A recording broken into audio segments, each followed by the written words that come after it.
যুদ্ধ নিয়ে যে পিস ডিল হয়েছে সেখানে কিন্তু পাকিস্তানেরও দুটো জিনিস হয়েছে। নাম্বার ওয়ান, সেটা হলো যদি এই বৈঠক সফল হতো সেখানে কিন্তু পাকিস্তানের একটা ভালো ভূমিকা সমস্ত পৃথিবীব্যাপী থাকতো, যে দেখো তারা মধ্যস্থতার ভূমিকা নিয়ে সেটা ভালোভাবে পালন করেছে।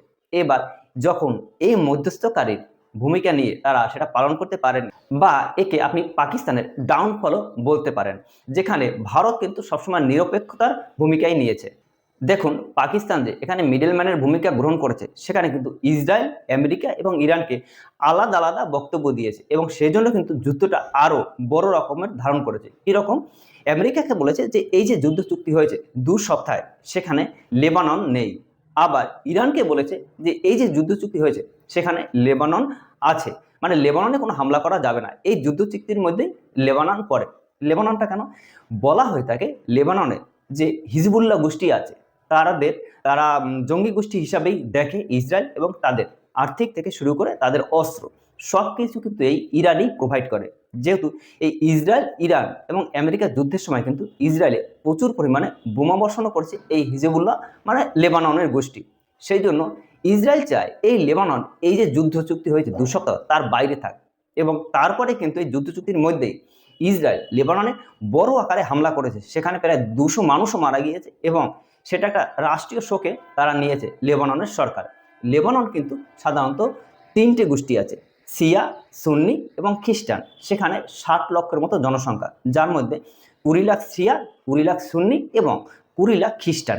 এই 3টি সম্প্রদায় মিলেই কিন্তু তারা সরকার গঠন করে। এবার এই 60 লক্ষের মধ্যে 20 লক্ষ শিয়া যারা আছে তারা প্রধানমন্ত্রীর পদ নেন, এবং যারা সুন্নি আছে বাকি 20 লক্ষ তারা নেন স্পিকার, এবং যারা বাকি 20 লক্ষ খ্রিস্টান আছে তারা সাধারণত নেয় রাষ্ট্রপতি। এইভাবেই কিন্তু তাদের সংসদ ডিভাইডেড হয়, এবং এইভাবেই তাদের রুলস হয়। এবার তারপরে যারা থাকে এই সুন্নি, যারা সেনেট, যারা সংসদে থাকে, তারা মিলে একটি গোষ্ঠী করেছে, এবং ওয়েস্ট ব্যাংকে যারা প্যালেস্তাইন আছে, যারা অত্যাচারিত, তাদের নিয়ে একটি মিলিটারি গ্রুপ করা হয়েছে, এবং এই মিলিটারি গ্রুপকে বলা হয় হিজবুল্লাহ।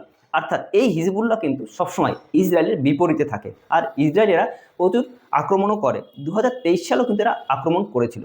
এই জন্য এই যুদ্ধ চুক্তির মধ্যে ইসরায়েল চায় যেন হিজবুল্লাহ গোষ্ঠী যারা লেবাননে আছে তারা না থাকে।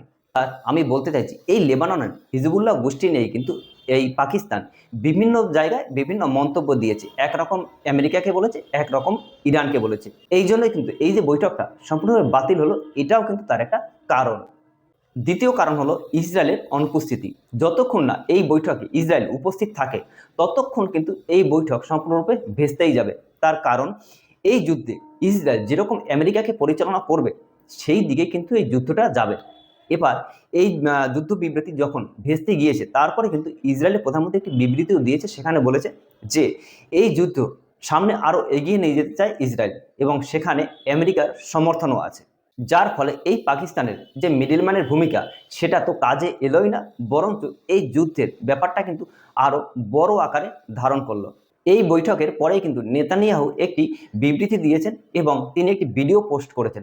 সেখানে কিন্তু তিনি বলেছেন যে ইসরায়েলের শত্রু কোন কোন দেশ, সেখানে সিরিয়া, ইরাক, ইরান, ভিয়েতনাম সব কিন্তু আছে। অর্থাৎ এই বৈঠকে বা এই যুদ্ধে ইসরায়েলের তরফ থেকে যতক্ষণ না একটা সম্পূর্ণ সুস্থ এবং স্বাভাবিক বিবৃতি আসে ততক্ষণ কিন্তু এই যুদ্ধ চলতেই থাকবে। এছাড়াও তিনি বলেছেন যে এখনও কিন্তু অনেক পথ বাকি আছে, অর্থাৎ এই যুদ্ধ যতক্ষণ না এই ইরান এই পারমাণবিক কার্যক্রম সম্পূর্ণরূপে বন্ধ করে ততক্ষণ কিন্তু এই যুদ্ধ চলতেই থাকবে।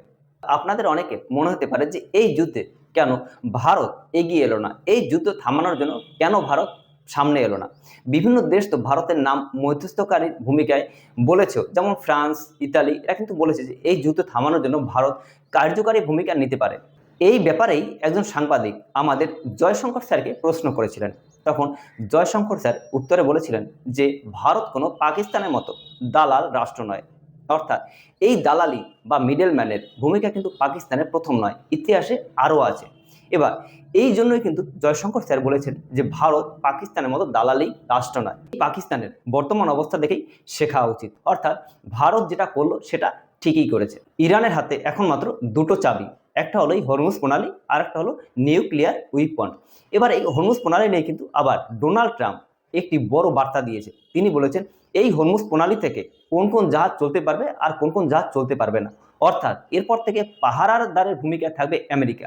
সেখানে ডোনাল্ড ট্রাম্প কিন্তু স্পষ্ট করে বলেছে যে যেসব জাহাজ ইরানে যাবে কিংবা ইরান থেকে ছেড়ে আসবে সেই সব জাহাজ এই হরমুজ প্রণালী পার হতে দেয়া যাবে না।